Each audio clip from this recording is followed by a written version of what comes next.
কি ইউনুস, কেমন লাগছে? আইপিএল তো আর খেলতে নিলই না, তার সাথে সাথে ইন্টারন্যাশনাল খেলার স্বপ্নটাও তো, বিশ্বকাপ খেলাটাও তো বার হয়ে গেল। এটা ভারত, এখানে কোনো বিশ্বমানের খেলোয়াড়, ওই রকম ধরনের খেলোয়াড় চলে না। বাংলাদেশ ঠিক আছে, বাংলাদেশে ইউনুস বিশ্বমানের খেলোয়াড়, সেই লেভেলের খেলোয়াড় হতে পারে, কিন্তু ভারতের কাছে নয়। পারলে শ্রীলঙ্কায় কি ক্রিকেটটা খেলতে? পারলে না, কারণ আইসিসির যে চেয়ারম্যান সেও একজন ইন্ডিয়ান। ভারতের সাথে পাঙ্গা নেবে, আর ইন্ডিয়ার স্বরাষ্ট্রমন্ত্রীর ছেলে আইসিসি চেয়ারম্যান হয়ে বসে আছে, আর তোমাদের মতো বাংলাদেশের কথা শুনে ভারতটাকে তারা অপমান করবে? এটা চলে না বস। তুমি ইউনুস হতে পারো, তুমি বাংলাদেশটাকে শেষ করতে পারো, ভারতের সাথে এরকম করতে এসো না। খুব শুনেছিলাম সেভেন সিস্টার খেয়ে ফেলবো, কি হলো? মুখ দিয়ে আর সেভেন সিস্টারের এসটাও বার হচ্ছে না। তোমাকে তো ক্ষমতায় এনেছে কয়েকজন উগ্রপন্থী লাঠিয়াল বাহিনী। তাদের বলছি, শোন লাঠিয়াল বাহিনী, থোড়া তো মাঝে সাঝে বলে সেভেন সিস্টার দখল করে নেবো। আরে আসিস, আগে নিজেদের ক্রিকেট খেলার স্বপ্নটা ঠিক কর। কালকে তোদের বিসিবি খুব অনুরোধ করেছিল যে আমাদের শ্রীলঙ্কাতে খেলতে দিন, শ্রীলঙ্কাতে ভেন্যু দিন, আমরা ভারতে খেলতে যাব না।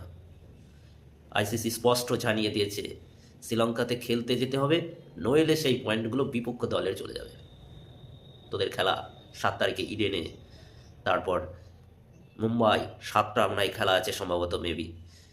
সবই ভারতের মাটিতে। স্বপ্ন দেখ, বসে বসে স্বপ্ন দেখ, আর ভারত বিরোধিতা কর। এটা ভারত, এখানে সবাই বিশ্বমানের খেলোয়াড়, একজন ইউনুস নয়। এখানে সবাই কোটি কোটি মানুষই ইউনুস। এখানে লড়তে আসিস না, এখানে লড়লে প্রতিটা পদে পদে হাঁটবি তোরা। হ্যাঁ ঠিক আছে, মুস্তাফিজুর রহমান ভালো বোলার, দুই দেশের এখন রাজনৈতিক টানাপোড়েন চলছে, সেই কারণে তাকে বাদ দেওয়া হয়েছে। কারণ আছে বাদ দেওয়ার, কারণ সেখানে ভারত বিরোধিতা করবে, আর ভারতে টাকা খরচা করে সেই ডলার তোমার দেশে খরচা করবে, সেটা তো হতে পারে না বাস। আমাদের টাকায় আমাদেরই বিরোধিতা করবে। তো স্বপ্ন দেখো, কিন্তু অতিরিক্ত স্বপ্ন দেখা ভালো না। ইউনুসকে বলছি, একজন সুদখোরকে বলছি, ঠিক আছে? বলছি, যত বড় বিশ্বমানের খেলোয়াড় হওয়া, তোমারটাকে নাকি সবাই চলে আসে কোথায়, আম, হিলারি ক্লিন্টন থেকে শুরু করে বড় বড় তাবড় তাবড় নেতা।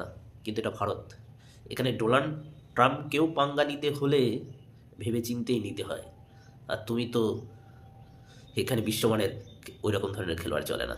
ঠিক আছে, এই বলে ভিডিওটাকে শেষ করছি।